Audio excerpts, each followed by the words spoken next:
So let's start that over again. Welcome to Pianist Academy, to another live stream. There are so many of you here this morning. I'm glad to see you all.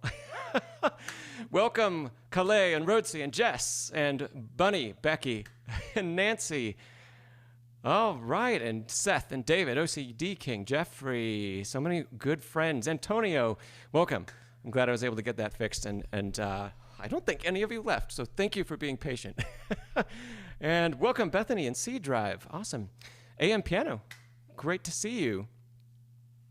Calais, we're going to get to questions and answers in a bit. Rob, welcome, Rob. We're going to kick off today we're going to listen to a new composition by Rhodesy. We're going to do a quick masterclass on that. Probably, I don't know, these usually are about 30 minutes, and then we get into full questions and answers. And also, I got a couple questions emailed to me from Antonio that I think everyone will enjoy, so we'll go over those as well.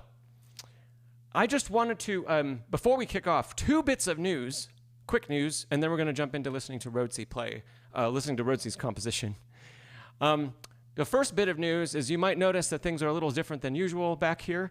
Beethoven is on the piano instead of on the bookshelf, and the bookshelf that was over there is gone. And that is because this is the last live stream that will happen in this space. I'm actually moving Friday. And it's going to be a heck of a weekend. So that was the first bit of news. I have a couple more videos that are going to be coming out that were filmed here. But this will be the last stream from this space. So it's a little bit of a, I've been saying it's the end of an era because so much, actually all of Pianist Academy was filmed here.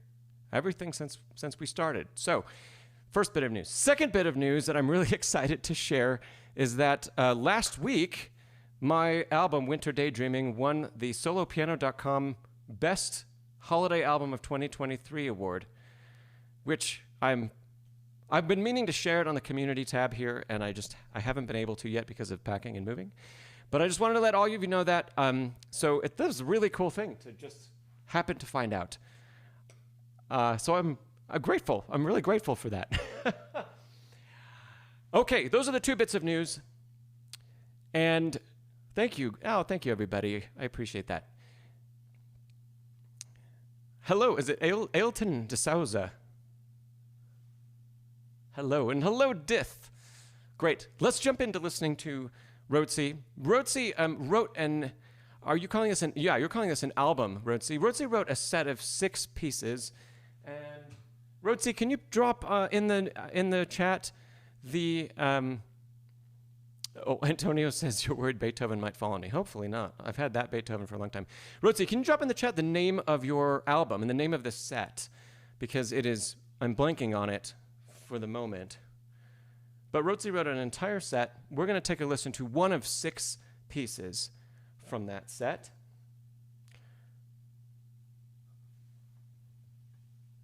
And it is called Dog in the Bushes. That was my favorite one, Rhodesy, so we're going to take a listen to that. Okay, here we go.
Very nice. Let's give Rhodesy a round of applause.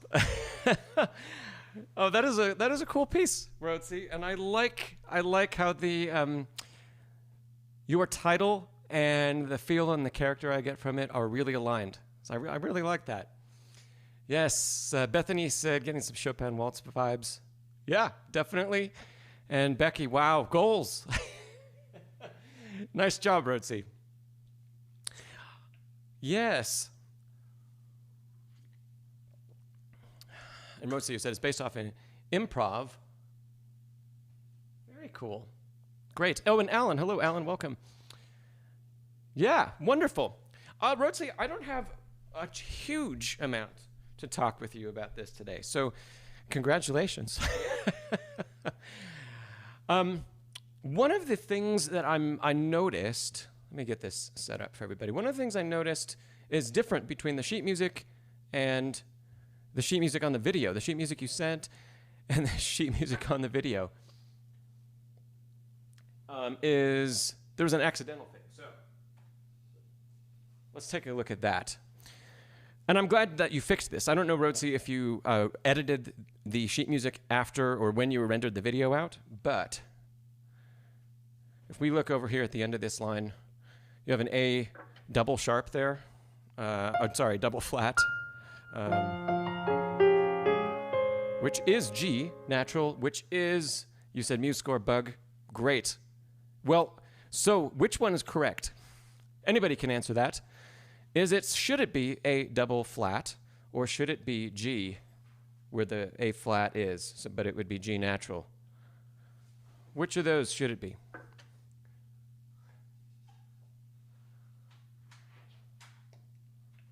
Use natural, Rhodesy says. Perfect. And why? I'll tell everybody why. The double flat obscures the actual motion. So because we can, we have an option to show that this is an ascending line. It's still a non-chord tone. Both of them are non-chord tones, but double flat and then flat following obscures the ascending line. So I'm glad that's fixed, Rhodesy. That was one thing that I wanted to mention. Okay, the next thing, your tempo mark. I cannot play it as fast as the recording.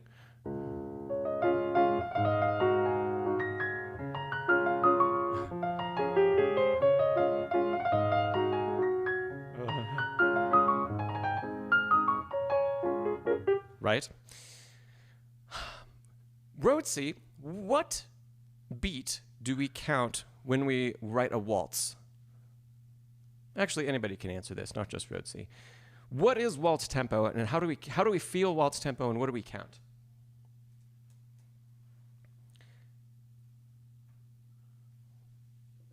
What do people think?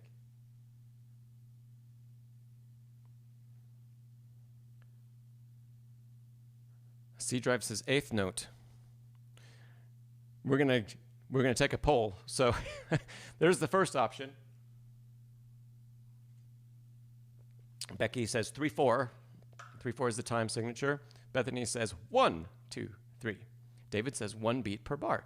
Nancy says 1, 2, 3, 1, 2, 3. Faze, welcome Faze. 1 strong, 2 soft, 3 soft. Interesting how many different answers there are, right? The closest, they're all in a sense correct. Yes? The closest to the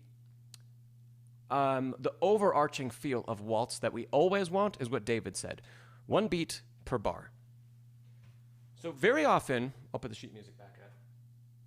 Very often you're going to see waltzes marked as dotted half equals with a metronome marking. And if we interpret it that way, then our tempo marking of vivaces, well, that really wouldn't work anymore. That works, yes, if we count the quarter notes, because 1, 2, 3, right? But if we subdivide that, I'm pulling out my metronome. So let's see, 1, 2, 3, 1, 2, 3, 1, 2, 3, 1, 2, 3. That's approximately 200.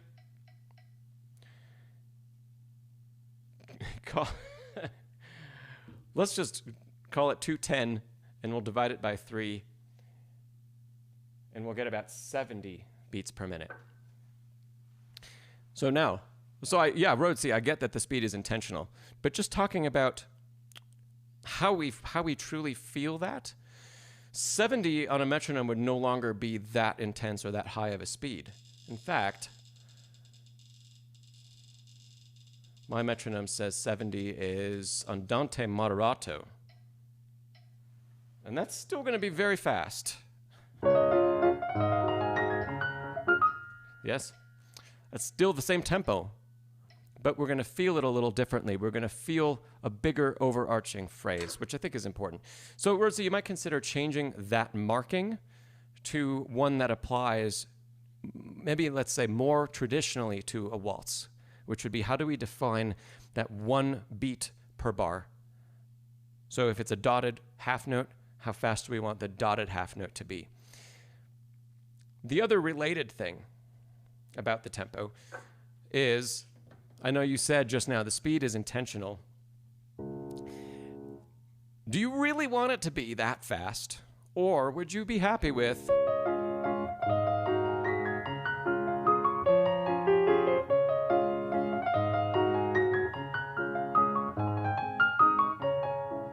something like that?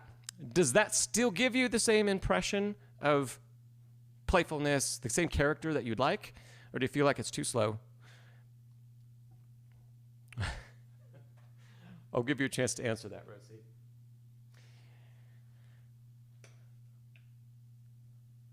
And in the meantime, what does everybody else think? Do we like the really blazingly fast thing? Does it really remind you of like a dog scampering around and being very playful? Do we still get that if the tempo is a little bit slower?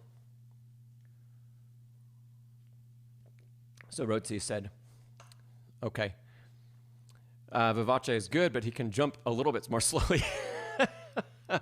Ailton said a little slower is better. David says, I think the dog needs to breathe. Dith, a tempo I can achieve. Yeah.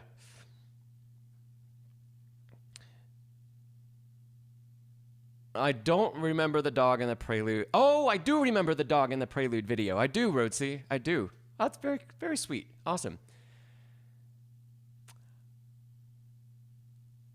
Well, yes, Antonio says it sounded like a MIDI file, and that's because it was.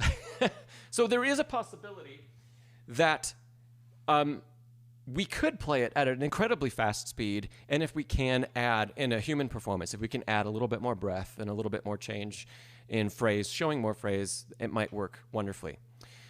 Just something to consider, Rhodesy. Do we have to write it to be that fast or not? Okay.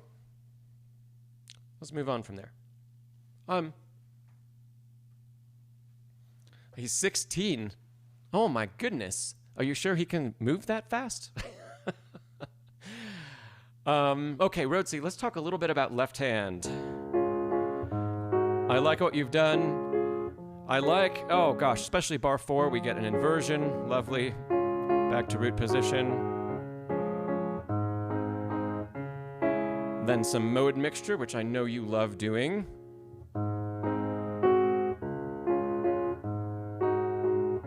Yes, great. I think there are some opportunities, Rhodesy, for you to experiment a little bit more with different inversions of some of these chords, especially because the harmonic language is contained, let's say, right? We have just the 1 chord and the 5 chord, and then we have that minor 1 chord mixed in there. So that's why I said I really like what you did in measure 4 here, where we do get the inversion of 1. Could we continue to find places to use inversions of 1 or inversions of 5, the A flat chord? And subsequently, we've used this voicing, the one I'm circling. Oh, that's a different one. Let's see. But we've used the circled voicing a lot. And, if you go and you look at Chopin waltzes, he would change some of those chord voicings, even by as simple as making one of them. Let's just take the first one. If we take the second one and play C instead of the E flat, That would be a very Chopanesque thing to do. And it adds a little bit more color. I'm going to play it slowly.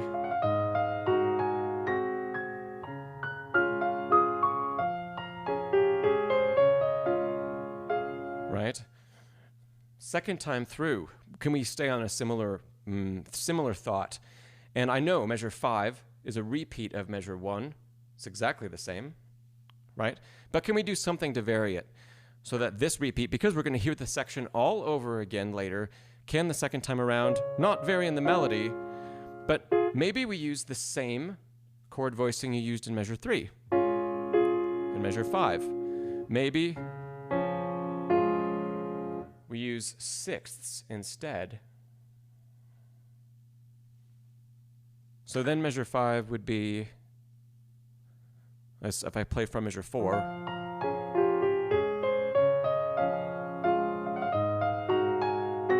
I used C again in 6. Yes? See, Rhodesy, you said would a 3 inversion work after 5? Work after 5. I don't exactly know what you mean by that question, Rhodesy. Do you mean... I don't know what you mean by the question. Can you clarify that a little bit more? So to sum up what we were just talking about while Rhodesy answers that is, can we maintain the same chord progression, maintain everything, but add just a hair of extra variety in the composition? And it doesn't make it really any more difficult to play, any more challenging, but instead of having just two of the same chords on the second and third beats, can we, right? Can we add a little bit more variety? And Alan, you say, yeah, for a waltz it should be slower, but you like it fast. I think considering that it's not meant to be danced to, I think Rhodesy can get away with it being a little bit faster. So Rhodesy, you said I thought dominant and tonic would be best. I'm not changing the function. It's still dominant tonic, but we're just using, can we use some more inversions? Can the bar begin by showing us a different inversion like you did in measure 4? Or can the bars that are in root position on the downbeat show a different voicing? We won't call it a different inversion because the inversion is based on the lowest note of the bar. But can we show a different voicing in the upper part of the harmony? Right? Speaking of, Sifez said, voice leading class. Let me point out something else that I think is nice, Rhodesy. I'll delete all of this. I like that this bass line ascends all the way through those first 4 bars. That's lovely.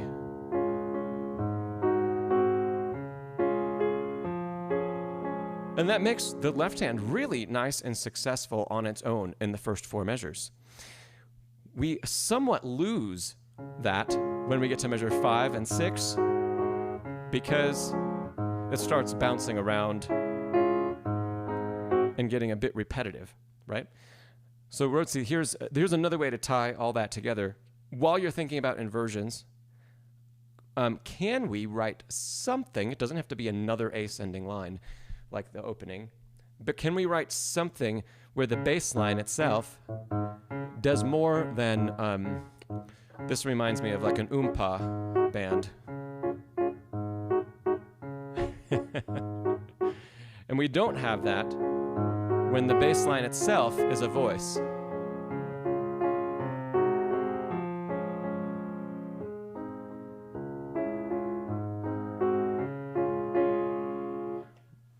Does that make sense?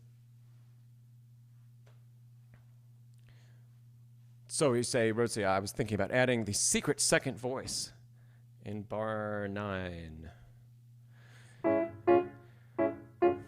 That's not quite what I mean, Rhodesy, but I'm glad you're looking for more stuff.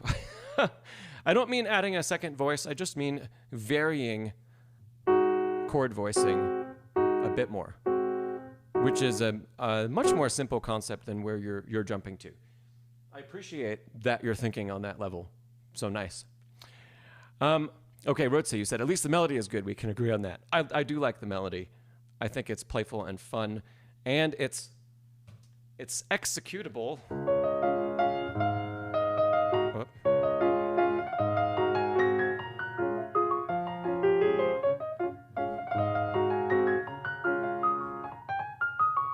Yeah, we can actually play it. It requires a little different fingering choices than you might initially think of, but it's great. I have one spot to bring up to your attention about the melody, and that is at the end of the A section where the repeat happens at the bottom of the screen right now. 2 bars from that, so this is measure 12.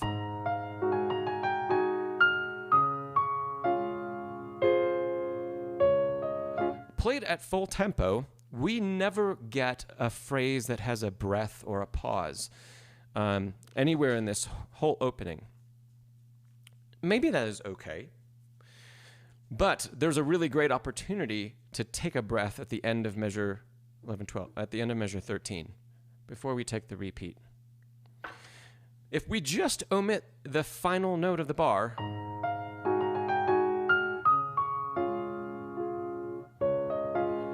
if we just omit that, the first time around, we get a nice breath.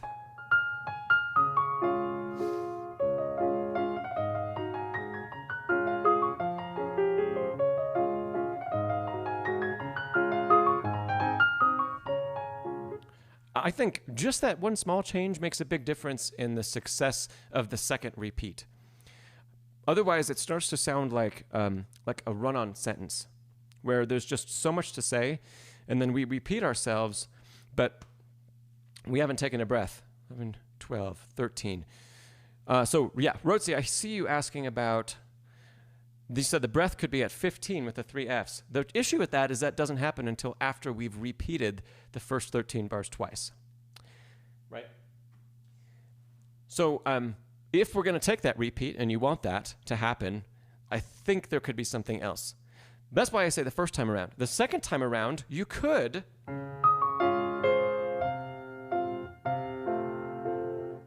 we could potentially leave that C in that was at the end of measure 13 because we're going someplace else. But even in that case, let's see, in measure 14, we don't get a retard yet, and we don't get a breath mark. So I think you could do one of two things to add breath before we get into measure 15 where things keep rolling on. And that would be either don't re-articulate F 2 more times in that measure, or play them all 3 times and put a breath mark or a little grand pause maybe. That might give you the wrong impression, like we lift the pedal. A breath mark would be good, or a fermata over the bar line, something like that. And then we have an opportunity to breathe before we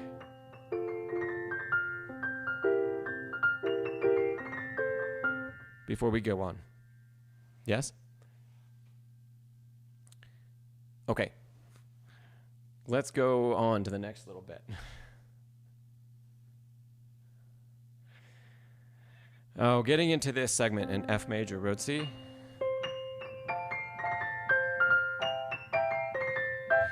First, a notation thing. Here, our little turn, somewhat trill. You don't need to tie 2 16th notes together. We can just write that as 2 eighths, 8th note, with our ornament over the first one. The same as you did back here. And I noticed that happens a couple different times on this page, and when this repeats later, right? So I just circled the third one a third time. Those can all be notated the same as the very first one. Yeah. Another notation thing, Rhodesy. This isn't a change in your music that you've written, but we always want to make things as easy as possible to read, and that's why there are rules about how we show notes on a page. This measure is the beats are very obscured in the right hand. So beat 1 happens, I'll put it in blue, whoops, sorry guys. Beat 1 happens here, beat 2 happens somewhere, beat 3 happens somewhere. We always need to show placeholders in both hands for where those beats actually occur. So the way that we should rewrite that measure would be 16th, starting the bar, and then a dotted eighth. So 16th, no, 16th, yeah, we need a dotted eighth. 1, 2, 1.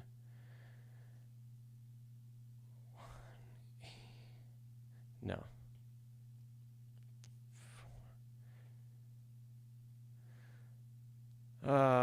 Yeah, I guess that was right. 16th and a dotted eighth for beat 1.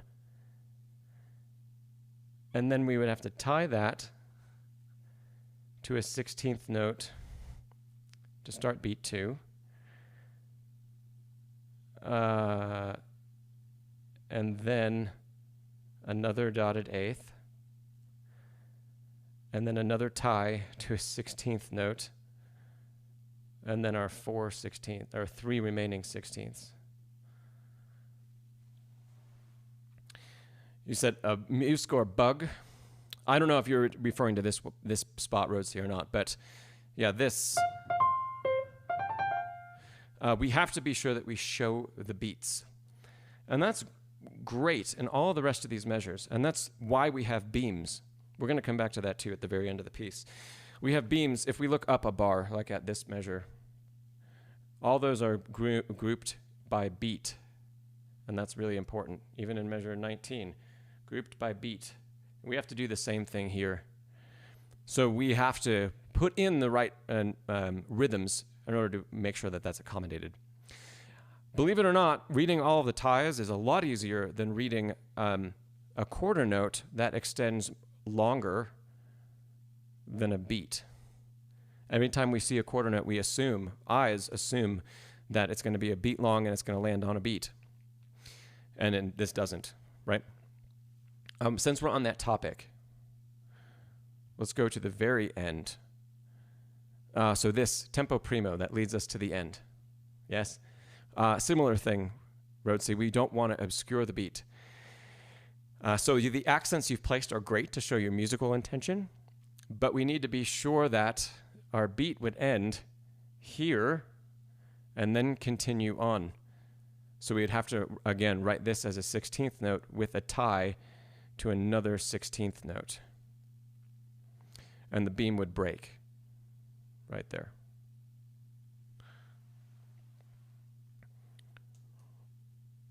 Yes.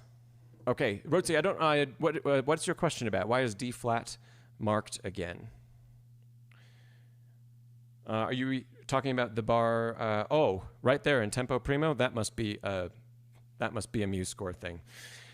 I assume that you couldn't have put that in, and I actually didn't even notice that. But yeah, we don't need to restate D flat. Again, the key signature. Okay. Great. One comment about this series of notes in F. Da, da, da, da.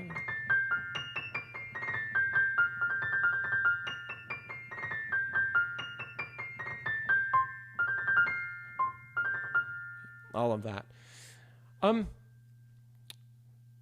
It's interesting, Rhodesy. I'm not going to encourage you to rework it today, but in the future, think about when we have a phrase that we're, let's say, using over and over again. We have a phrase that's about a bar and a beat long in some instances, and then it starts over, and it's a little varied, and it starts over again, and then it starts over here. So the rhythms get shifted. I like that.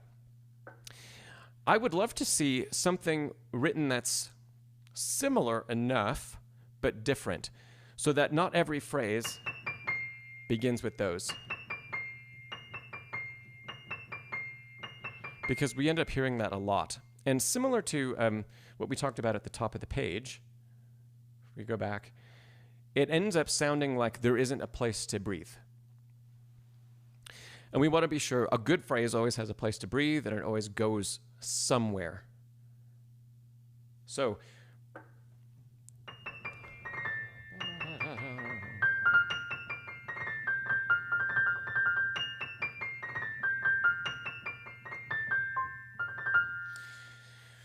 if we were to sing that, for example, now I know this might not be the most singable piece to begin with, but if we were to sing the phrase, we wouldn't be able to get through all of that.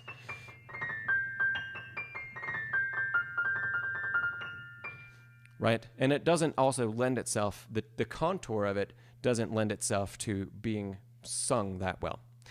And we could really help that out with just a little variation that would maybe start here in measure 16. Something that doesn't instantly repeat that.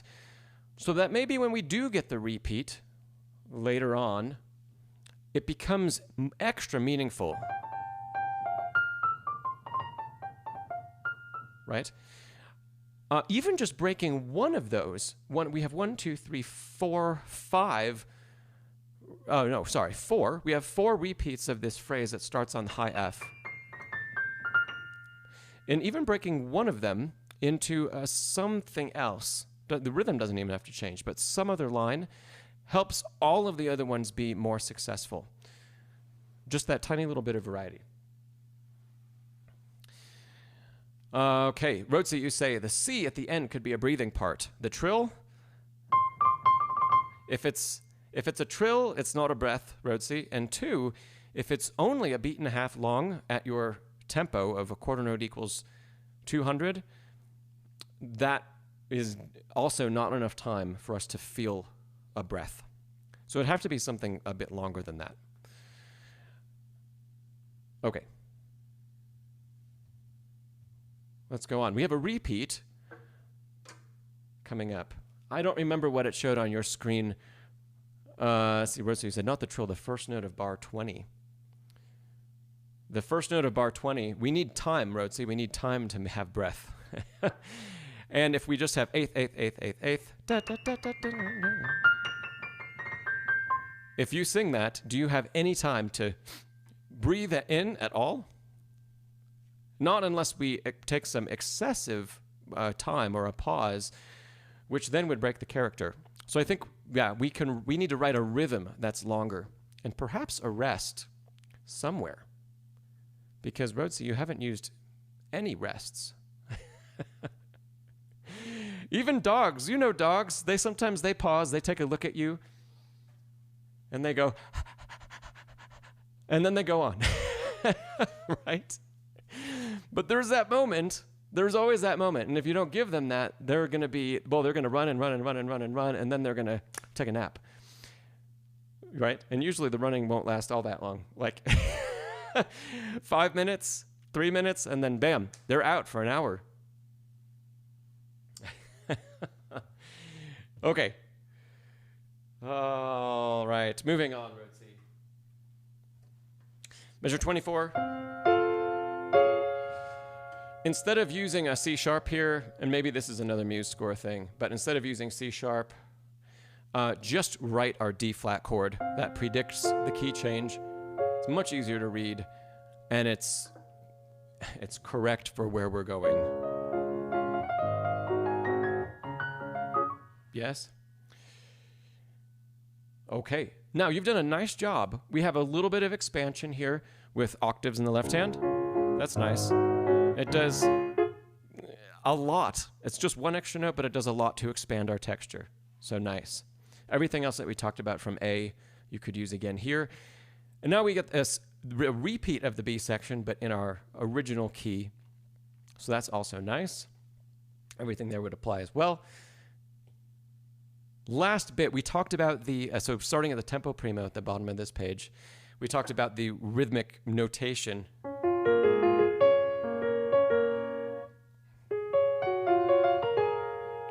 Let's play that So what do we have? 1 E and a 2 E.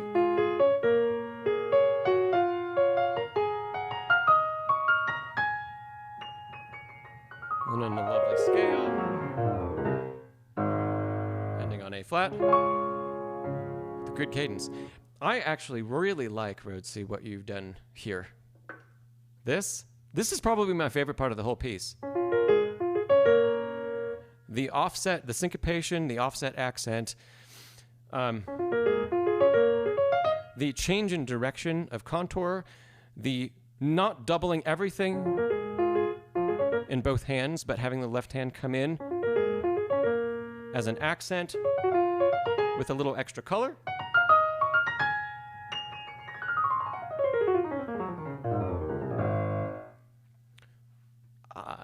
That's cool. I like that. It has a lot of character. Yeah. So I think that's the end of my comments. Yeah, I really, really like that ending, Rhodesy. Really nice. Let's see. Alan said, those are your favorite measures, 30, 30 and on. That stuff.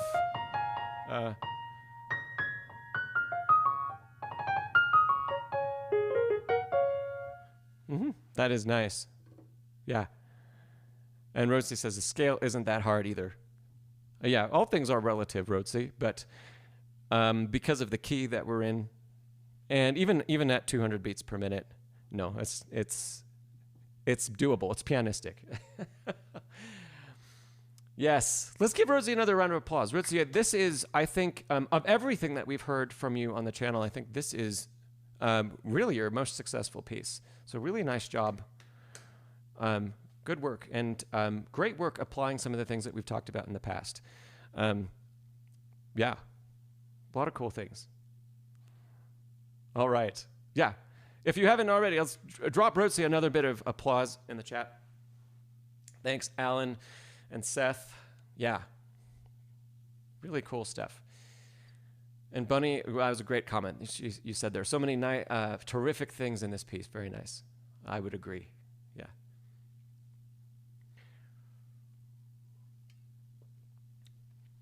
Rhodesy, the sixth piece, I'd have to listen to it again. I'd have to listen to it again. I don't remember off the top of my head. I know there was one that was very dramatic. Started off really dramatic, and I think it was in a minor key. I don't know if that was number 6 or not. And I really liked the opening.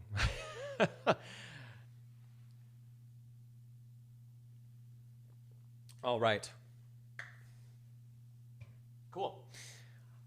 Before we get into a full Q&A for everybody, Rhodesy said 6 was C sharp minor. I think that was the one I really liked the opening of. Yeah. Z-Spark, welcome.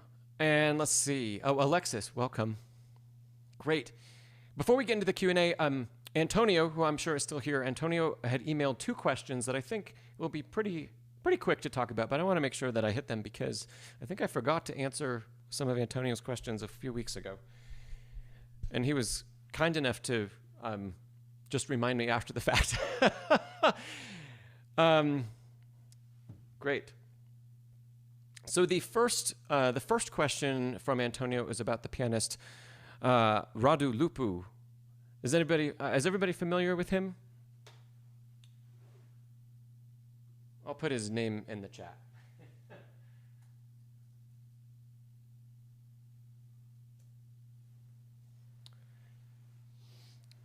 Lupu. How many people are familiar with Lupu and his playing? Rhodesy, I take it you are not. Well, you'll have a new pianist to look up and listen to then today, Rhodesy.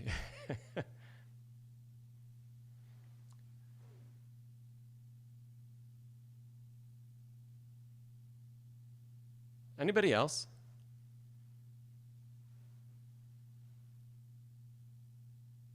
No?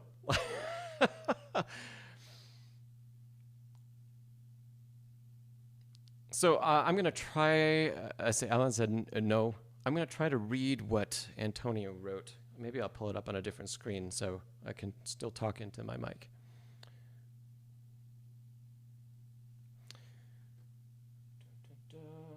Oh, I don't have internet on this device, so I cannot do that. Okay. Because I can't read it from that far away. I'm paraphrasing, Antonio, but you said that you feel like he is one of the most intelligent and interesting pianists, especially, and you quoted the Grieg and Schumann concerti. So, okay, for those of you that don't know of Radu Lupu, go look him up. Really a wonderfully fine pianist. Antonio, I would say once again, I am surprised that that I don't listen to more of his stuff. And you just said, I wonder why he's not as popular as the other great interpreters of the 20th century. And I agree, because I think he should be. And I took some time to listen to his recordings. I mentioned, I don't think Sir Wolseley is here today, but I was somewhat, let's say, reintroduced to his recordings and really drawn to them when Sir Wolseley was working on Brahms, maybe 6 months ago. And he was playing Brahms Opus, well, I think it was 117, number 1. And Lupu's recording stuck out as, to me, being the most beautiful. Really, really lovely rendition and interpretation of that work. And I would also say his Schubert impromptus are magical. I listened to those this morning, and gosh, they're just wonderful, wonderfully played. It seems to me, if I were to characterize his playing, it's magically understated.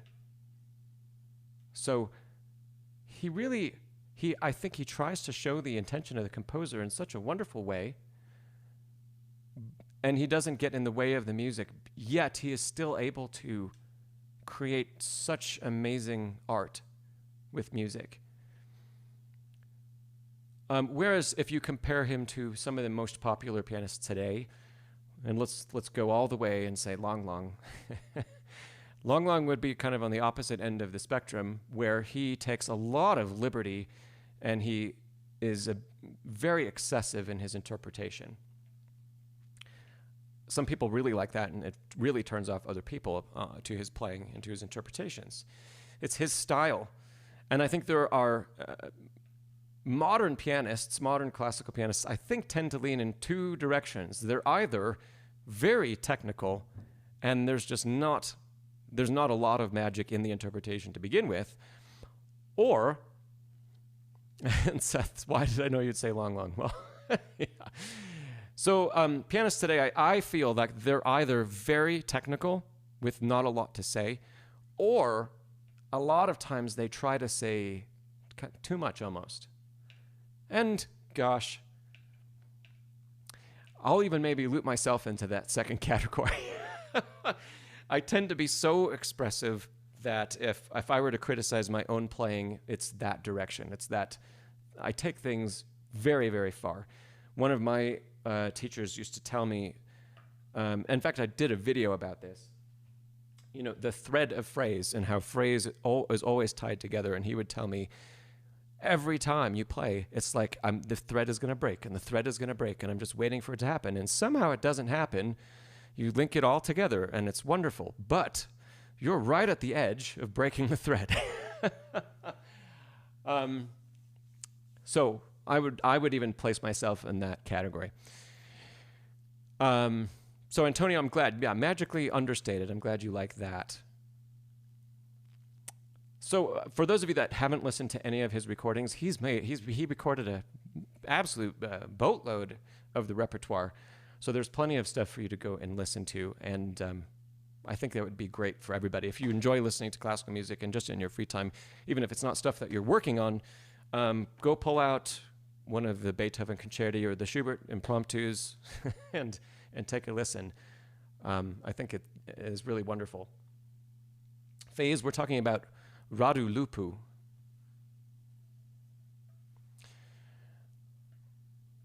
And Rhodesy, you said you forgot that you might make it on Channel 4 on the piano TV show. That's awesome. Let us know, Rhodesy. For sure, let us know.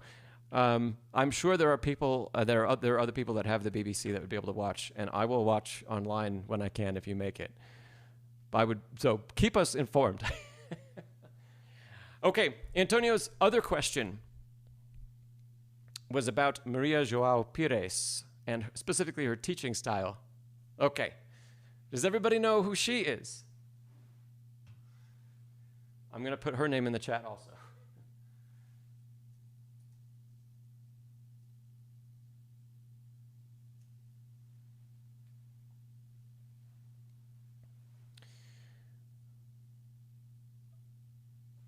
So how many people know of Miss Pires?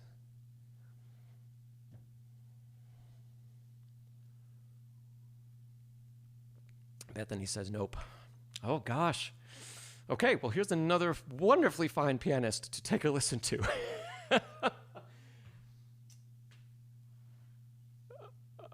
Yeah, Rhodesy, I love that too. I love that we all have a good time and we're all learning stuff. Yeah, Dith. Yes. Okay. So Antonio sent me a couple links to Maria. We'll just stick with Maria teaching some master classes, and I had never actually heard, Antonio, what you mentioned that. What did you say? Some people criticize her teaching style. If I were to generalize that for everybody that hasn't seen those, it's very emotion and image driven. And it actually, her teaching style really reminds me of my favorite master classes that I took when I was studying. Yeah, so watching those, Antonio, thanks for sending them because they brought back some really good memories. So she tends to, and Antonio, correct me if you find, yeah, so you say, some say that's a bit new age. And I think that's interesting because I think that she thinks like a composer. Whereas teachers that don't think like that and don't teach like that think like pianists only. And I also think there's a magic in everything that she plays because there is that extra understanding. And she looks for those extra details, the stuff that is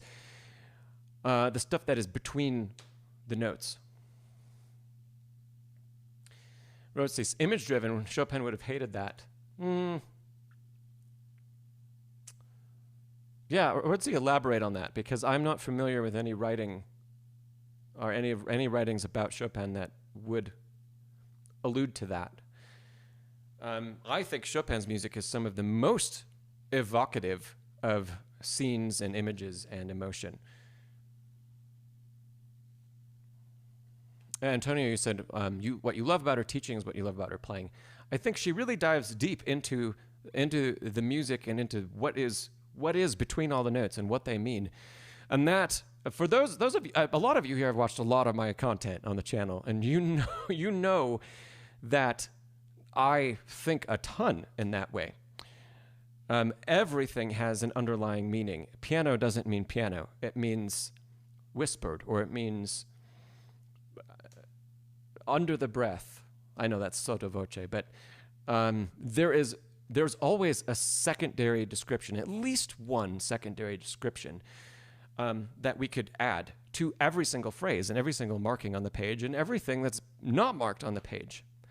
And that's, some of you watched my video talking about composers, pianists that we all should learn to compose. And I'll give the example I gave in that video, even though many of you have probably seen it and this will be familiar. And that was when I studied the Errant Sonata. One of the phrases, when I worked with the composer, he characterized the phrase as wolves running through the snow, chasing their prey.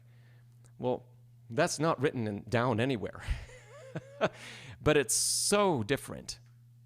So different than just reading the notes and playing mezzo piano with a crescendo. So much different.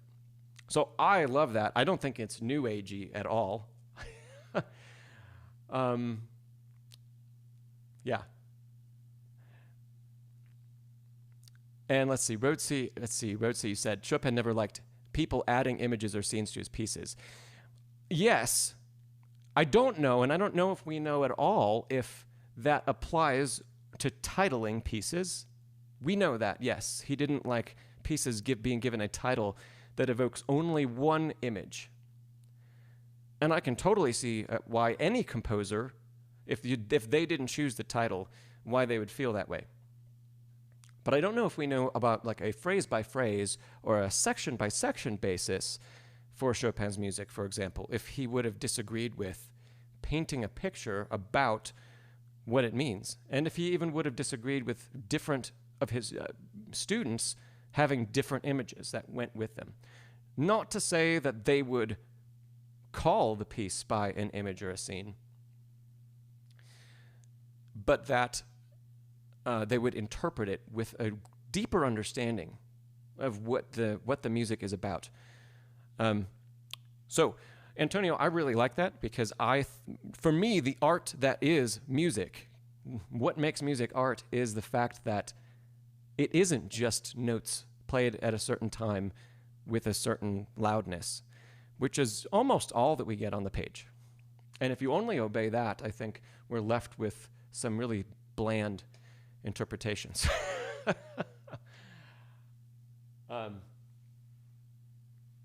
Yeah.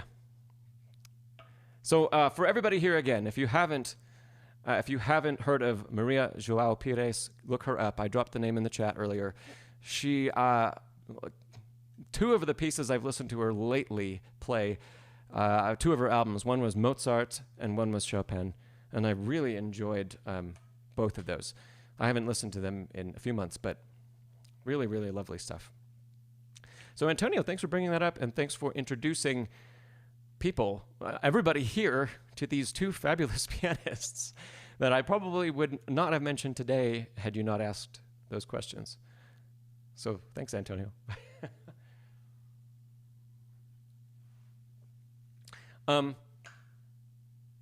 Let's see. Bunny, you said so many MuseScore bugs. Is there anything easier to compose with? If you do it a lot and you're willing to invest the money, I might suggest Dorico to you. I'll put it in the chat.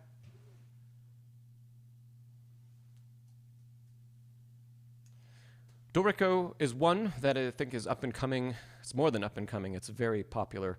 It hasn't quite established a professional reputation as an engraving program, but it's very good. And of course, the two other major programs are Finale and Sibelius. I use Finale, and I have for 20 years. Wow. So I won't be changing anytime soon, but it's not the easiest program to learn. I think both Sibelius and Dorico are easier. Rhodesy, that's very kind. Thank you. Bunny, yeah.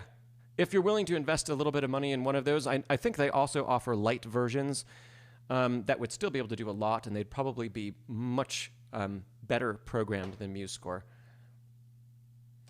Bethany says it's not too buggy in regards to notation, and Bethany has used MuseScore a lot.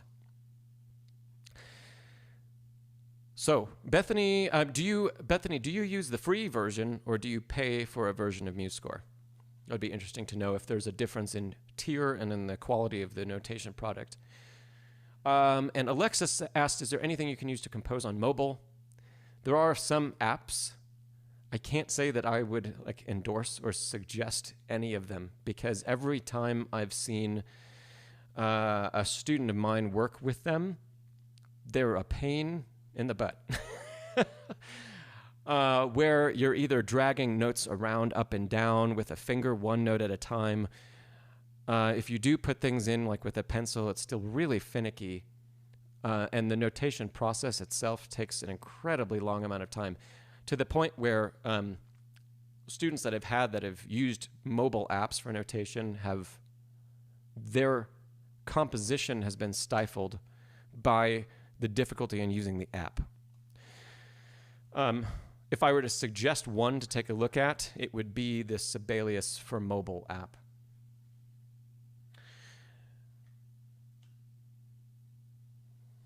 I haven't seen that used. I haven't seen Sibelius for mobile used personally, but I've heard really good things about it. And it is fully compatible if you'd want to get Sibelius on your desktop computer or your laptop. You should be able to get your file off of your mobile app and into the big software, the professional grade software, quickly and easily. And that's usually not the case with what's called Music XML, which is a standardized file that you can transfer between all of the notation software, all of those pieces of software. They usually don't come in correctly from one software to another. Thank you, Bedlington Groomer, and hello. Yes, 4-score phase. 4-score for reading notation, and that's what I do all of my annotation with as we talk. So Bethany, it looks like you're saying that there is a lot of good stuff about MuseScore, and you like the software, but not necessarily the online community, if I summarize that okay, Bethany. That's a big endorsement. I know, Bethany, you do a lot of composition, and if you're happy with using MuseScore, then great. Okay. I think we're ready to dive in. I know I took a couple questions that I saw right away, but who has questions? I hopefully have answers. So feel free, drop a question in the chat, and we will continue from there. Sibelius phase, you said, is Sibelius really limiting like that? I'm not sure I know what you mean, but especially for piano, I'm not sure. Sibelius on desktop, the full version, is a very powerful program, and it would be it's used by a lot of composers and a lot of publishers. The free version, I couldn't say phase. I'm sorry. I would try it out and see, and if it feels like it's what I described, where there's a lot of dragging with a finger, and if it takes a long time to input a single note, it's not going to be a great notation program for us. We want the input of data to be quick and easy, because we don't want it to stop us from composing. Let's see, Alexis, you said you have a performance coming up, and you were thinking of maybe sending it. Oh, absolutely, Alexis. So below this video in the description, there is a link. I think it's even lists my email address. You can upload a video to Dropbox or Google Drive. Send me a link to that video so I can download it via email. And my email address is listed for you to do that. Alexis, I know you said it's coming up. Our next stream is going to be a little bit. So just so you know, our next stream is going to be June 12th. It's 3 weeks from today. So if that is too late, just keep that in mind. We won't be having a stream on the 5th, which is 2 weeks from today, because we do streams on the 2nd and the 4th Wednesday of the month. So second Wednesday of June would be the 12th. Hello, Julio. But if it is in time to work with you, Alexis, please send it over. We'd love to take a listen. Let's see. Seth, you said you asked this one a bit too early above, but we see it now. Thanks for reposting, Seth. You say, when counting 16th notes out loud, when is it the best time to breathe? Also, do you have any advice for breathing in general while playing? Good questions. Okay. What I would try to do, Seth, is can you breathe and still continue to count and continue to actually say the beat? For example, if we're just playing a 1E and a 2E and a 3 and a 4E and a 1E and a 2E and a 3 and a 4E and a 1. So I continued to count all of the divisions of 16th notes while I took a breath in. And then we're continuing to feel that. We don't have to pause. We don't have to stop articulating those beats. Thanks, Rhodesy, D flat, yeah. We don't have to continue articulating those beats, or we don't have to stop articulating those beats just because we're breathing in. We just breathe in through the mouth, 1 E and a 2 E and a 3 E and a 4 E and a 1 E and a 2 E and a 3, and then you can really just continue counting for as long as you possibly want to. If you don't want to do that, or let's say we're beyond that point where we need to subdivide every single 16th note, and we just want most of them, take a breath and pause where, let's say, where the phrase would, or where you have a longer rhythm. So if we're subdividing 16th notes and we come to a quarter note, let the quarter note be your breath. And then jump in on, if the quarter note's on beat 1, we finish 3 E and a 4 E and a 1, 2 E and a 3 E and a, and so on. No, that does assume that we're not going to lose track of the 16ths during the counting of that beat 1, the counting where we're not actually counting out loud, right? And if you need to, put a metronome on, that keeps clicking away if you want to. Your other question was, do you have any advice for breathing in general while playing? Two things come to mind, Seth, and one of them is breathing can help us interpret and show musicality. And so actual physical breathing, not just talking about where a phrase might breathe, or like we talked about with Rhodesy earlier, where to put a breath in a composition. Let me see if I can give you an example.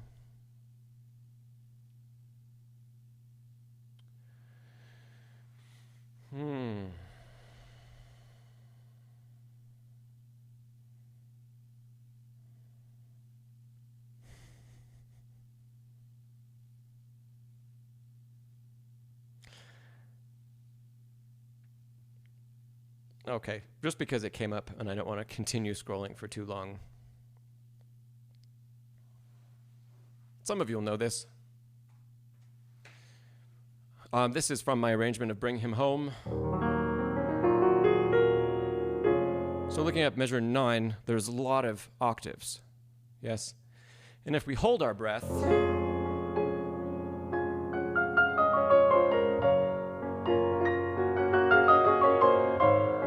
well, we're going to run out pretty soon. I'm already run out of breath after holding for about two measures, definitely after 3. But if we exhale with the phrase, so we breathe in, so I'm exhaling the entire time through there. So in on the pause, the in breath is here. So I'm taking breath based on the phrase I want to create. Breath in, and then exhale.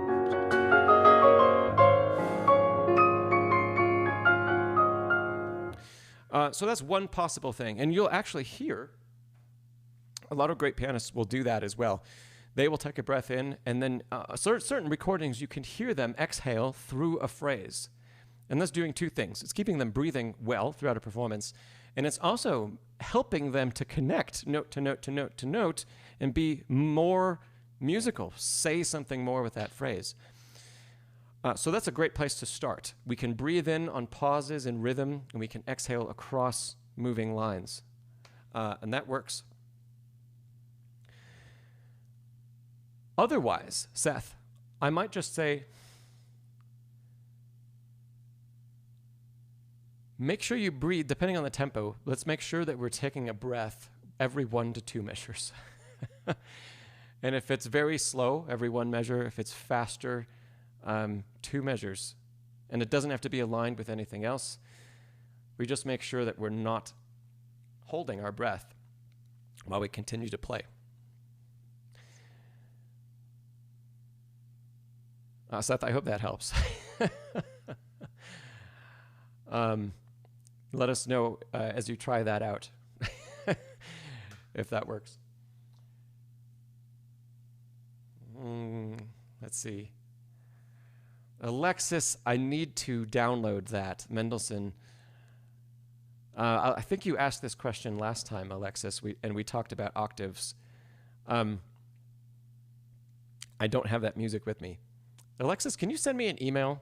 And I will make sure to absolutely take a look at the sheet music and have it ready so that I could talk about it next time.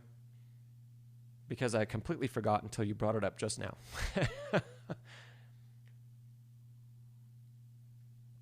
And then I'd be giving you some real life, not just some generic octave tips, but something that really pertains to the phrase and how we can use the body to articulate those particular pitches better and more easily.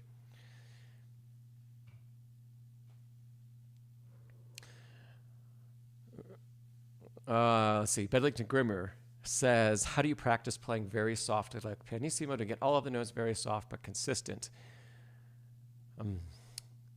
Great question. We've talked about this. The first tip as one that we've talked about on the stream before, but I'll share it quickly again. And that is making sure that everything is, the fingers, the hand, the wrist, the arm, are in alignment and behind the pitch that we want to play.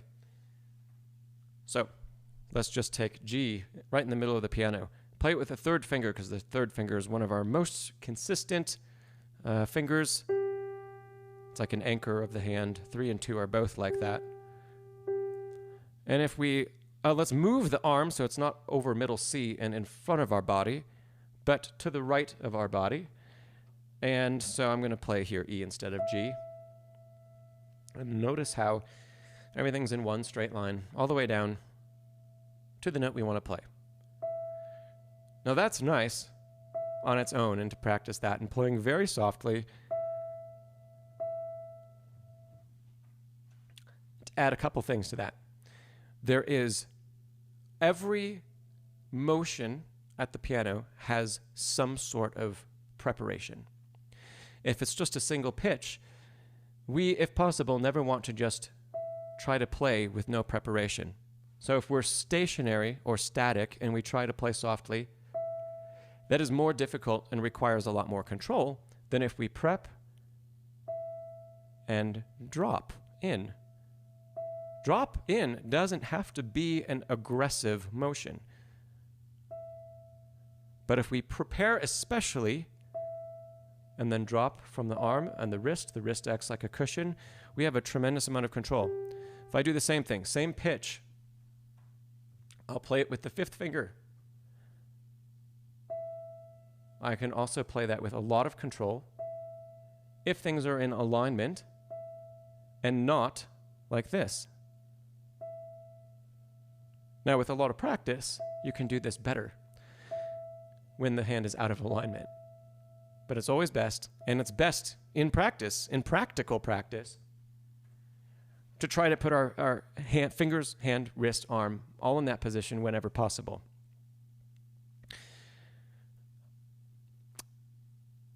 Now let's say we're in the middle of a piece of music. We'll continue to use... maybe we'll continue to use Bring Him Home as an example of this. Yeah. Okay. So I'll show some of the music just so we can see the notes that are being played, and then I can show you a top-down view as well. Let's look at measure 23, the first measure that you can see on your screen. We're going to look at the left hand this time,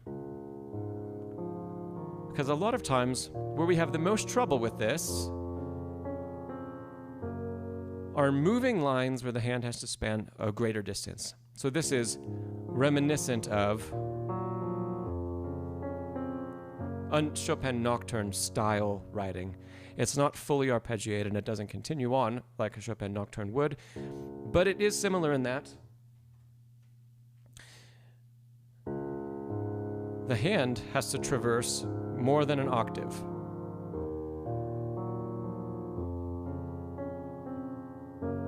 And as I play the first 3 sets of notes, here's 1. Rhodesy, I had so much D flat today. So as I play those, what you can see from the top-down view is that I am not playing and stretched out and trying to play these by grasping them with fingers only, because it just happened. I tried to play second finger and everything was stretched out and the second finger didn't sound. It was silent, right? Because there's too much tension in the hand and I lost energy. The energy I wanted to put into the key dissipated and in the tension I was holding to keep the hand stretched. So instead, can we keep the hand relaxed and let the arm carry us?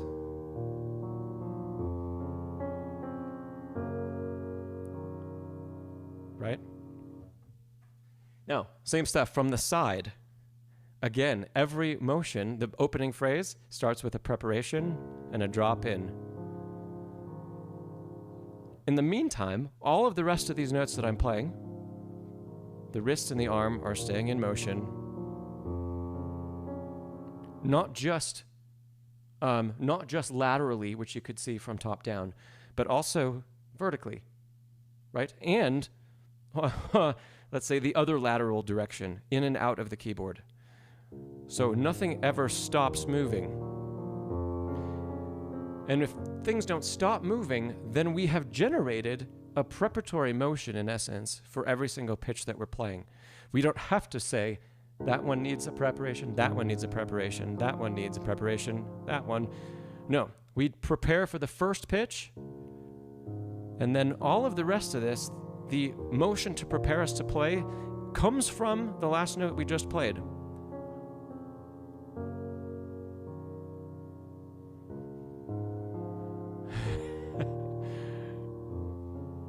Yes?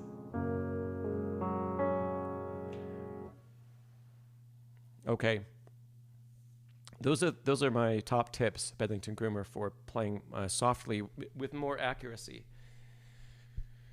And combined with that, just take a tempo that you can execute those things with. The challenge becomes when things are much, much faster tempo and we have to do all of this, or we don't have quite enough time to get behind every single note we need to play. That becomes much more challenging, right? But in the meantime, take the time, slow the tempo down, and work on, I call it fluidity of motion, fluidity in that we never stop moving. Yeah. Yeah, Bethany said, you really do like octaves back. Yes, I do.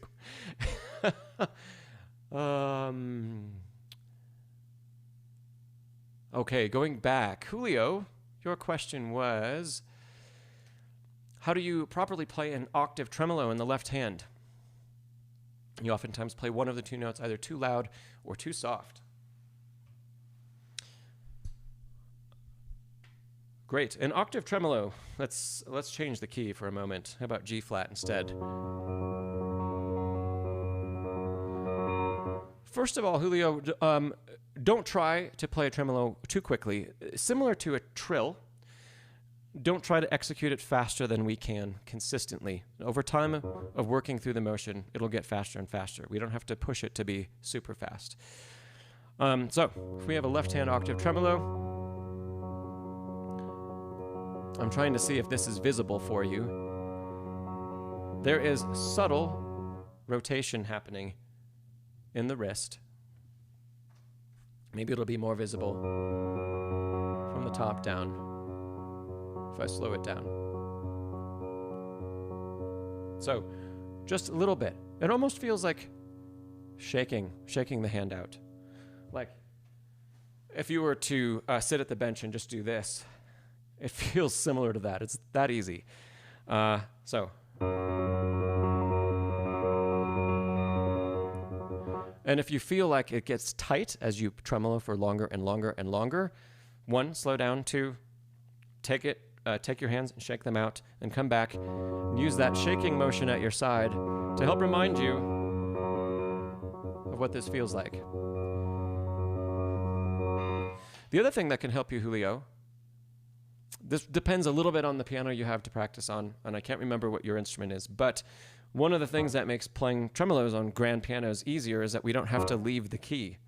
Same with trills. Anytime we have to have that really fast articulation, if we stay in the key, we don't allow the key to release fully, there's a lot less motion we need to make in the first place to actually make the note sound and continue to tremolo. Whereas if we have to release the key fully, like on an upright piano, for example, we have to make sure the key returns all the way to the top of its height. Otherwise, it won't restrike.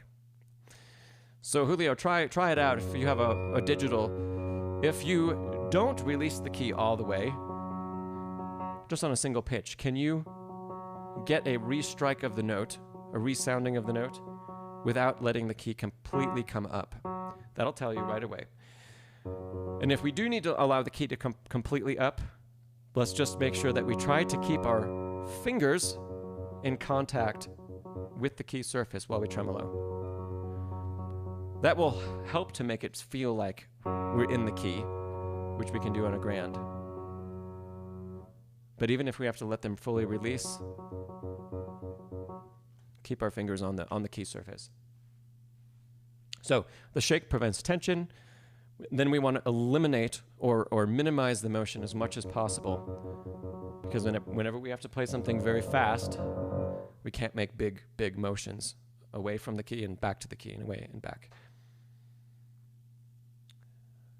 Now, addressing your other part of your question, you said oftentimes one of the two notes is either too loud or too soft.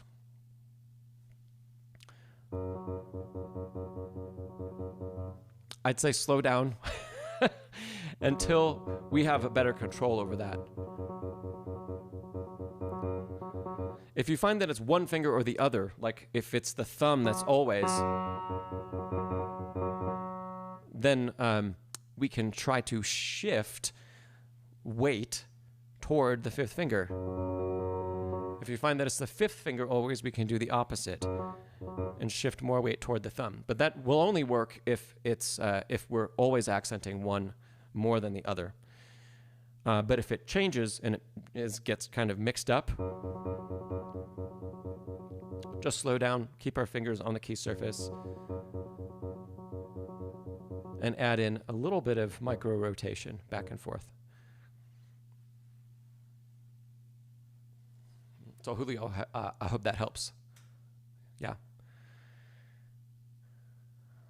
Okay, Julio, if it's the thumb giving the accent, yeah, try. It's almost like if my left hand here is flat, the palm is flat face down, and I want to make sure that the thumb gets less of an accent, I'm going to turn. It's a very small amount. Kind of look at the shadow side of the hand, if you will. Just that much. You see how there's a little bit more shadow on the left side? By raising the bridge over the second finger, we're creating more stability for the lower part of the hand. Similar to when we play and everything is in alignment and we play with like a tall fifth finger. I realize you can't see the height top down, right? But we're doing the same thing stretched out over an octave. So we're creating a bridge that is fully supporting 5 and less so supporting the thumb. So if the thumb is just always getting accented, there's a chance that it's because we are putting too much of the bridge and too much of our structure over the thumb side, not enough over the fifth finger side. As opposed to, you hear how much more thumb that there is? That second time around, let's see if you can, so that's flat hand, shift.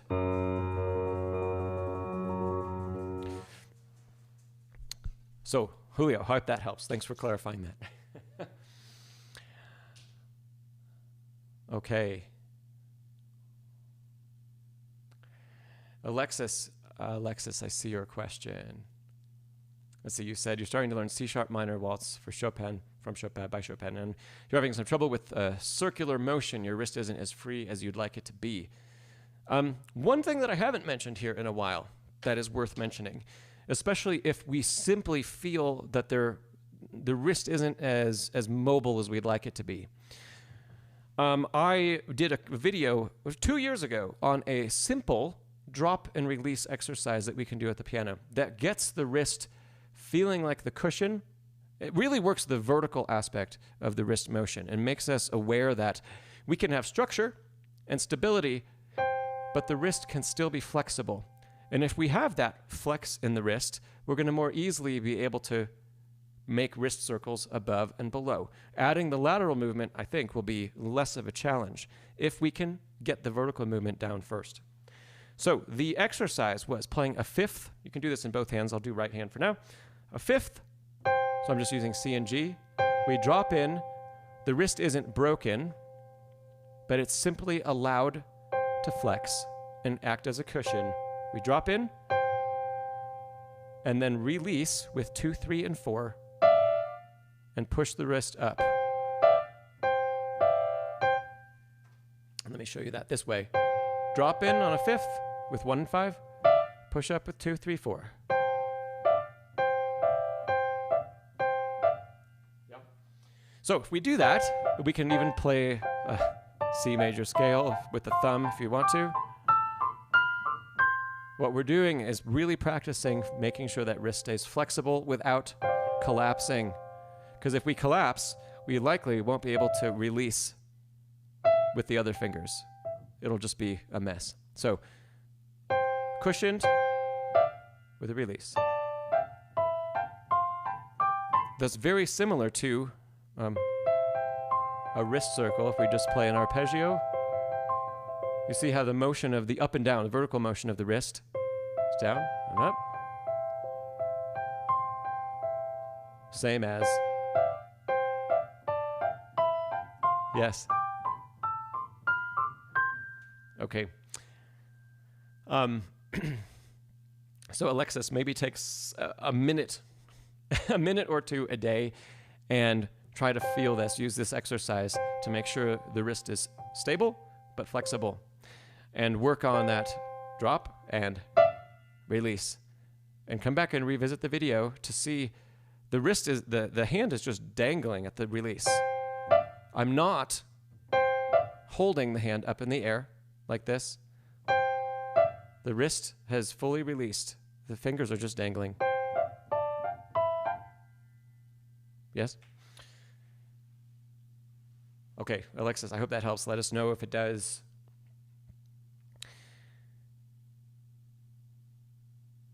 Rhodesy said, Beethoven loves staring. He's very stoic.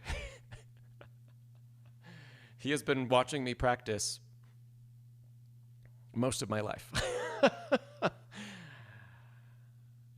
And it's especially intimidating when I'm actually working on his music.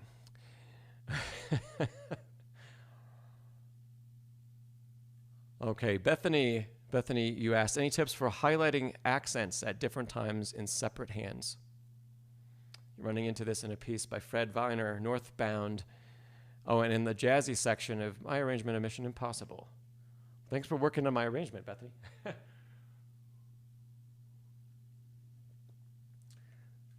Bethany, can you easily execute scales in different articulations in the two hands?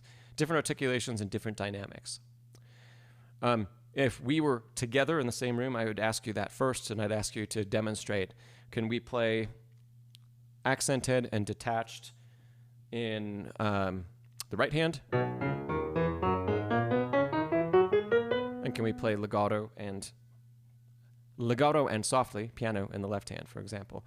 And can we mix that up? Do we have full flexibility for any hand to do any combination of articulation and dynamic? That's the first thing, because we need to make sure that we have that built in our technique, that we can do it on a scale that we know like the back of our hand, right? And then we can start working on applying it into pieces. Let me pull up Mission Impossible and see if there's something else that I can help you with.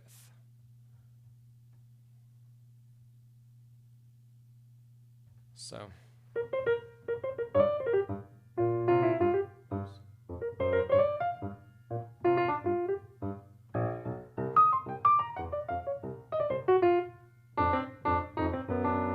haven't played this since I recorded it, I don't think. For those of you curious, here's a little bit of the music. This is a little solo in the middle of my arrangement of the theme for Mission Impossible.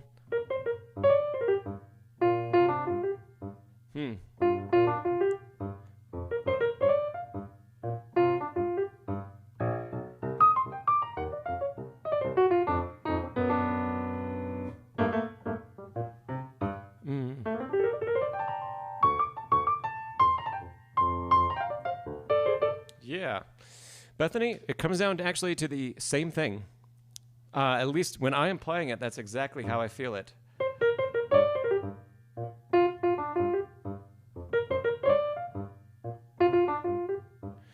It feels exactly the same as when I play a scale with different articulations between the two hands. Maybe add some complexity to that scale practice, Bethany. Can we alternate every 2 notes? Let's see. So 2 notes, staccato, and accented in the right, and then put it in the left.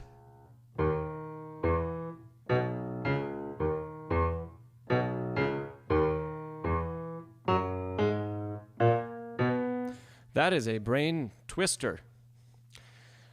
So that could be a great thing to add into our practice. I expect it to be difficult the first time or two around. You could take it further. The smaller I think that we make those rhythms where we trade between articulations, the smaller those get, the more challenging I think it becomes. So.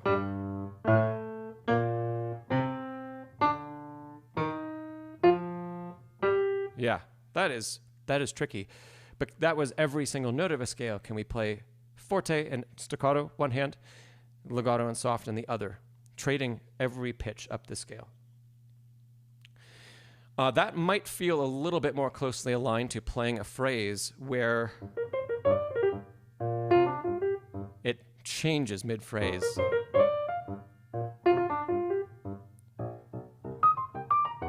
You also might notice that when I want to accent something and really bring it out, one hand does a much bigger prep than the other. So this relates also to Bedlington Grimmer's question before, and we talked about the preparatory motion. If I want to accent this F, I start playing it off the keyboard. Same thing here. Those high notes.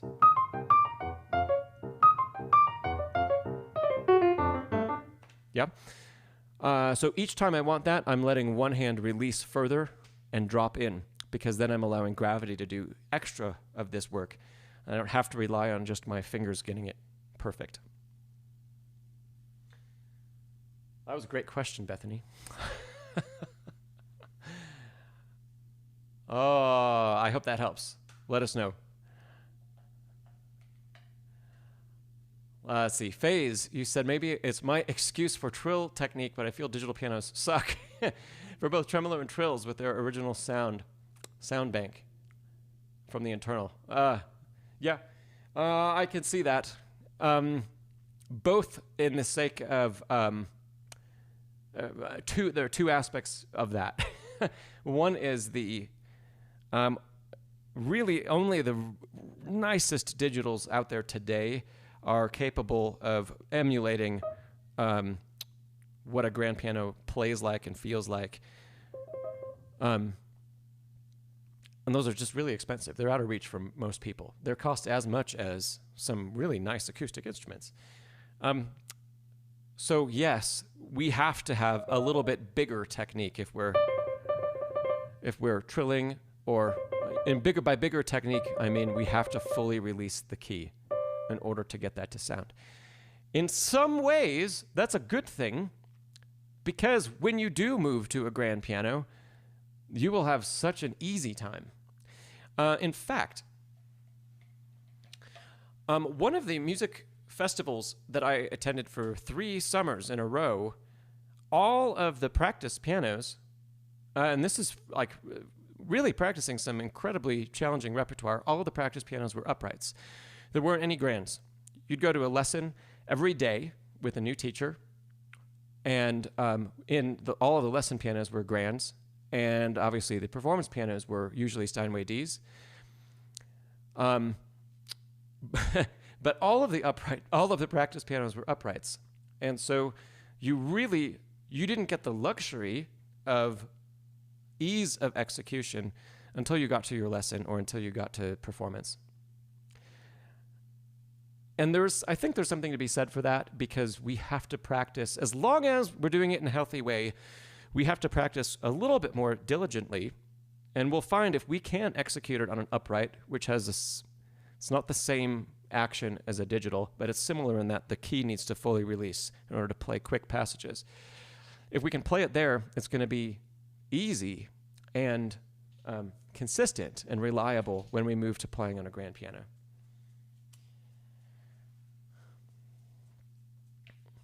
Okay.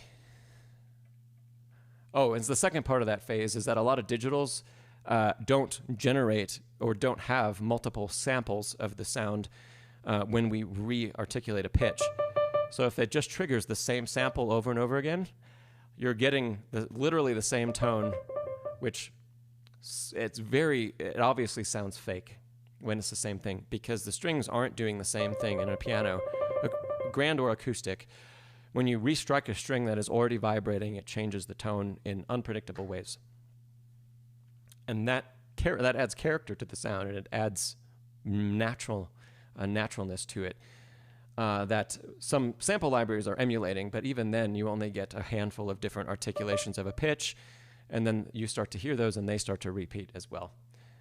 So I hear you, Faze, about those two things. Seth asks, what's the best height or angle to have the sheet music at when playing? That is a completely personal preference, Seth. And it's one that might change as you work at stuff and as you practice. I like, on my piano, the music rack is as upright as it can be, and I like that. Except if I have a big score, like one of my Beethoven volumes or the Mozart sonatas that I pulled out a couple weeks ago. If it's a really big book and it doesn't want to lay open for me, then I'll lower the music rack. But that's the only time I'll do that. I like it being more vertical. You might not. I also, depending on the stage of when I'm learning, this is another personal thing, but you can try this out. If I'm sight reading, or if I'm working on something and I need to mark up the score, or I need to do anything like that, I have the music rack pulled closer. And that's where it is today. It is, I'm going to be careful so I don't drop Beethoven, but it is about even with the outer. It's not quite as far out as the fall board, but it's pretty close. The music rack could go back. Work with me, Beethoven. It could go back to there. And for me, if I end up working on music and the music is that far away and I'm sitting further back like I would if I was practicing, a lot of times I'm not looking at a blown up score. I'm looking at like 2 pages on my iPad at a time. The score is a little far away. And I end up, if I don't already have the music memorized, I start leaning forward and leaning forward and leaning forward subconsciously. And then before I know it, 5 minutes later, I'm in a position and playing where I will never be when I'm performing, or when I know the piece even just a hair better. And so I compensate for that by making sure that when I'm learning something in sight reading,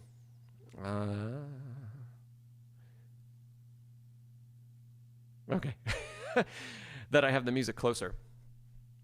And that's also why I usually keep it here during the streams as well. Okay. Let's see, where was that question? Seth, I hope it's all personal preference.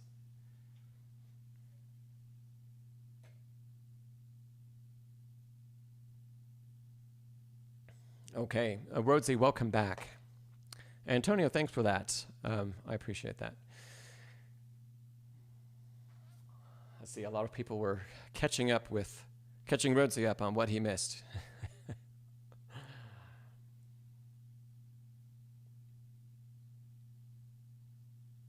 Z Spark, you said your issue between your digital at home and the upright that you have lessons on is that your digital feels easier to play softly. Yeah. A lot of upright pianos, if they're not really new, I've played on a lot of uprights. This isn't an inherent upright problem, but I've just played on a lot that are bright. And the brightness of the sound makes it feel like we just can't play soft enough because the sound is always popping out. Whereas a digital instrument, the libraries of sound never change over time. You'll get the same thing today, and as you did 5 years ago, and you will 5 years from today, as long as it still works. But yeah, acoustic pianos change with time. Z Spark, I would encourage you to instead of trying to play so softly on that upright, find when you come in, if you have an opportunity like to warm up or play a quick scale before you jump into your lesson, find a dynamic that feels, not necessarily sounds like right away, but feels like when you play a piano dynamic at home. It's impossible to demonstrate this. I would consider that piano. And when I go to any other instrument, I'm going to take the feeling I have of how firmly I sink into the keys, how much energy I'm putting in, and try to translate the feeling to the piano. And then I'm going to try to tell my brain and my ears, this sound, whatever I get, is piano. That is piano. It doesn't matter if it's the same sound as I heard at home or if it's a different sound. I have to, as quickly as I can, readjust my thinking, reframe it so that piano is now a different tone that I'm used to, but it feels the same as what I've played. Yeah. And then we go from there. That'll also happen. That happens with all kinds of pianos. All kinds of pianos. Every piano is a little different. Well, some are a little more mellow, some are a little brighter. And if we try to not push the instrument to do something that it doesn't really want to do, we're going to be more successful. The opposite is true if you have an instrument that sounds really mellow compared to your piano at home. One of my in-person students has this issue. She has an upright piano at home that hasn't been voiced down in like 20 years. And it's very bright. Like it's so pokey. So the sound just pops out. And then she comes here for a lesson, and she is so used to like walking on eggshells as she plays at home to play a soft tone. Even playing forte doesn't take very much effort, it feels like. That when we get here, I'm always encouraging her to sink in more and to play out more because everything is so soft. That's difficult. That's really difficult when you have to translate from the instrument you have all the time to something else. But it's something that we can all learn from too.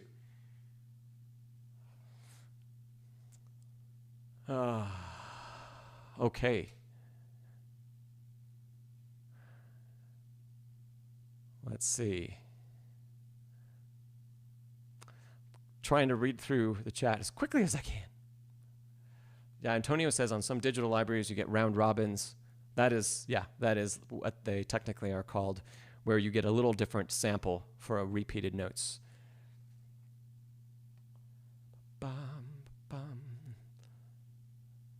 Seth, going back to Seth, sitting that far back, are you not having to stretch? No. I'll show everybody quickly where I like to sit if I'm playing or practicing. And it's on the edge of the bench. You can't see the bench very much, but it's much further away than I usually talk with you here on the streams.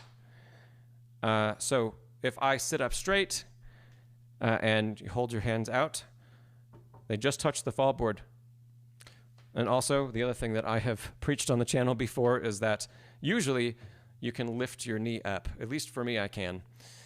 There are some pianists that sit a little bit closer. There are some pianists that sit a little bit further. I like being this distance away. I can reach everything. I can still lean back in telling a story or emoting something when I play. And I can still reach all the keys, and it's fine. And then I also have a lot of room to lean in for a lot more power if I need to play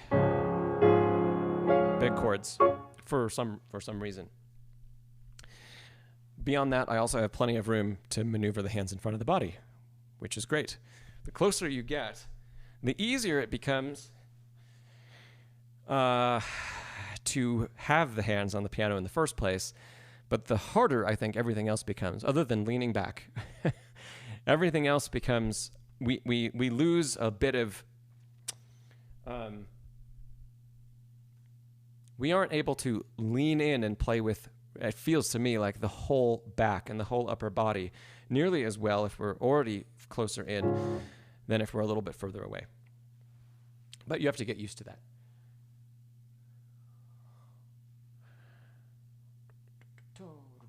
So, yes, so about posture, I think if fully extended hands out, we should just be touching the fall board.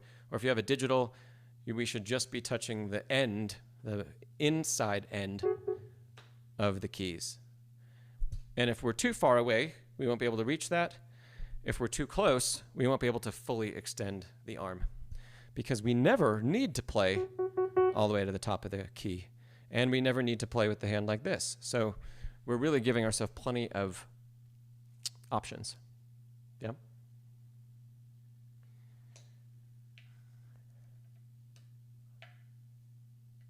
Okay.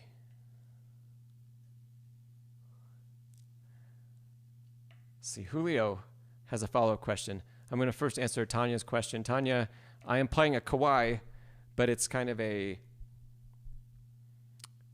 a modified kawaii. And that I have German hammers on it and carbon fiber shanks. So the sound is not really kawaii, but it is a kawaii piano. That's what the name says. Julio, your follow-up question about tremolos. When there's 3 diagonal dashes between 2 quarter notes, how fast is the tremolo and how long does it last? So tremolos, the individual notes, let me make sure I'm going to say the right thing. The individual notes will add to the total length of the tremolo. So for example, a tremolo that lasts an entire bar, let's say over the course of 4 beats. I think I'm saying this right.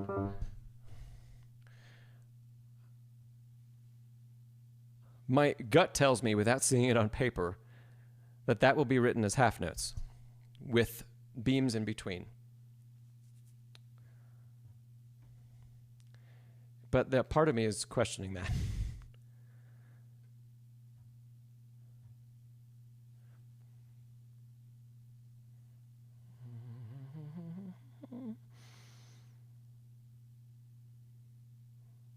Yeah, I think I said that wrong. So if you have a tremolo that is, the rhythm written for the tremolo is the actual length of the tremolo, whatever is beamed. So, okay, let me rephrase that. If you have, and I'll write it down for you to clear up any misinformation.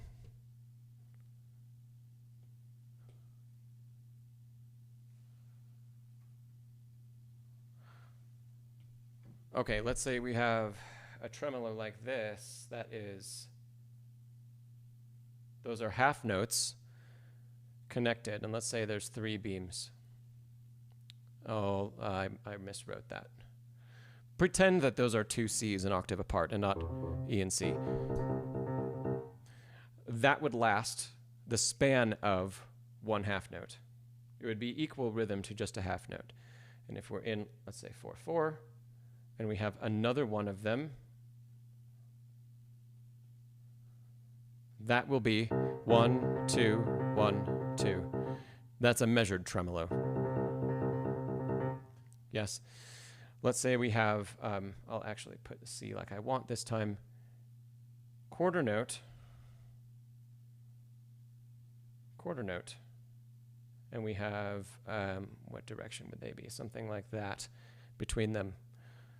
That lasts a quarter note. This is most of the time. I'm sure there are going to be exceptions to this based on different notational practices. Let's say we have eighth notes beamed like this, probably an eighth note long. Thanks, Alexis. Thanks, Alexis, for being here.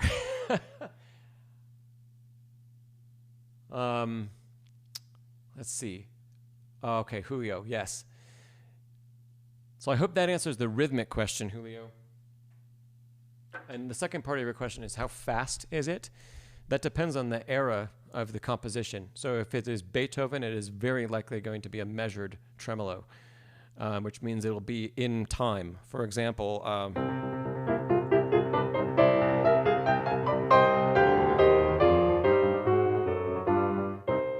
this isn't free. It's 1 E and a 2 E and a 1 E and a 2 E and a 1 E and a 2 E and a, and it's in perfect time.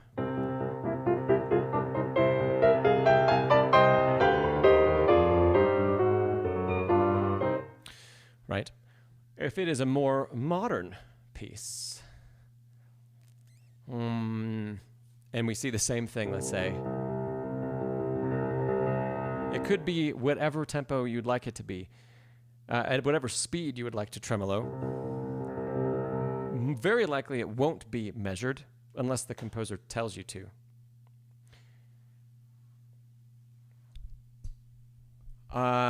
Chopin, for example, I can't think of a time that tremolos are used, but I would not measure a tremolo in Chopin and beyond into more modern music. So they just become, think of them like, I like to think of them like timpani rolls, especially if they're in the bass. They're just a texture, and they're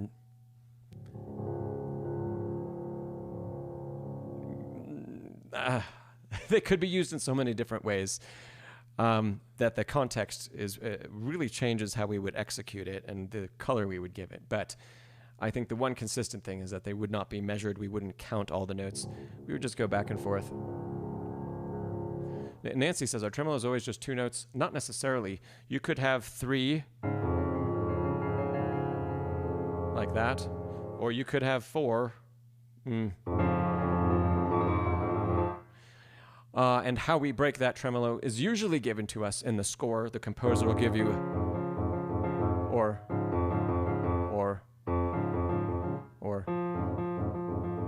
They'll usually tell you how to break it up apart with the division between the notes that are tremoloed. Like you always see an octave tremolo given as 2 different pitches across time. You'll see the same thing with a chord that's larger. And it could be any number of notes. Yes. Good question, Nancy.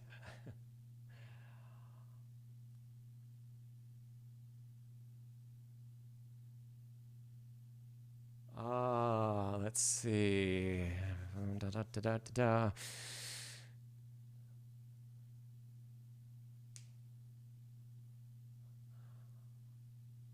Let's see. Phase, I think we were talking about, you're talking about a piece. I don't know if it's for Bethany or for me, but trying Freddie Freeloader.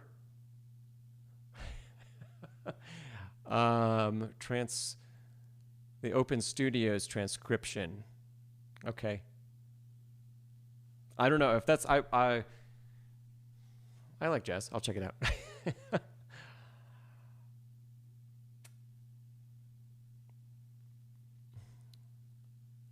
Cool. Thanks, Bunny. Bunny, it looks like you may have tuned out or left. So if you did, if I didn't catch you. Thanks, Tanya. Bachwards Fellow.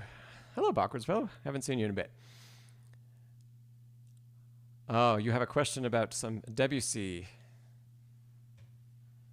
Bachwards Fellow, I highly doubt that I have that score. And you weren't here at the beginning of the session, but all my scores are packed because we're moving. Bachwards Fellow, and we're about to wrap up in a couple minutes here. Could you email me a copy of the score? yeah, email me a screenshot and let's for sure talk about it next time, okay? Because I'll be able to help, I think, a lot more than just in a couple minutes.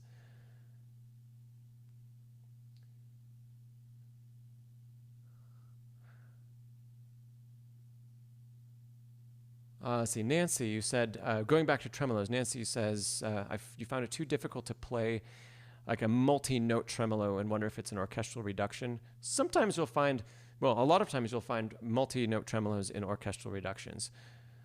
Yeah, especially Liszt. There's all kinds. That's the first thing that comes to mind for me.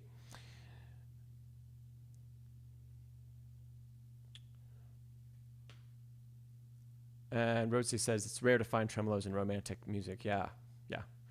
At least the early romantics.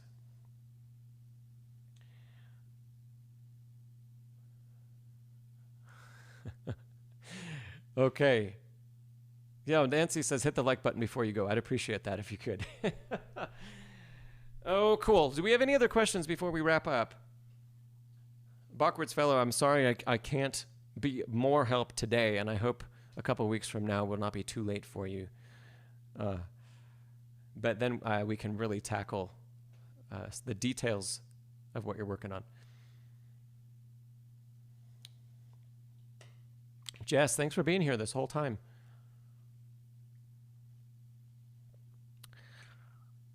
Cool. It looks like we don't have any other questions today. So, let's wrap it up. And Tanya says, Liszt, that's just for listening to. Yes. Hey, enjoy listening to it, right? All right, thanks everybody for being here. And thanks, yeah, the move, all the stuff gets moved like Friday and Saturday, and the piano gets moved next Tuesday. So pray for the piano movers.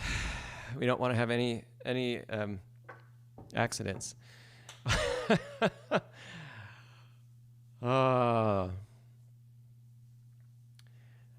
Phase, do I have another arrangement like Mission Impossible? Very unlikely. Yeah, very unlikely that I have anything that's got that more up-tempo jazz. Probably not. My other things that are a little bit jazz influenced are like Pure Imagination, but that's more lush 7 chords and such, and not the syncopated and a little bit of mixed tonality. Yeah. So, okay, everybody. Thanks so much for being here. Thanks, Alan. Thanks for staying the whole time, Alan. And everybody else, David, thanks for being here. And Bethany, Seth, Julio, Tanya, welcome. I know I didn't get to say welcome, but thanks for tuning in. Oh, Bedlington Groomer, thank you so much. Awesome. Well, practice smarter, not harder. And the next stream is in 3 weeks. So not 2 weeks from today, but 3 weeks. Yes, OCD King. Actually, we're just moving about like 3 miles away.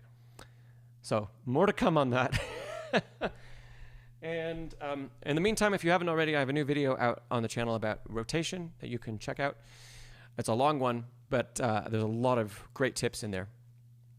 So, all right, everybody, take care. I'll see you in either in the comments or in 3 weeks for the next of these sessions. Okay. Bye-bye, everybody.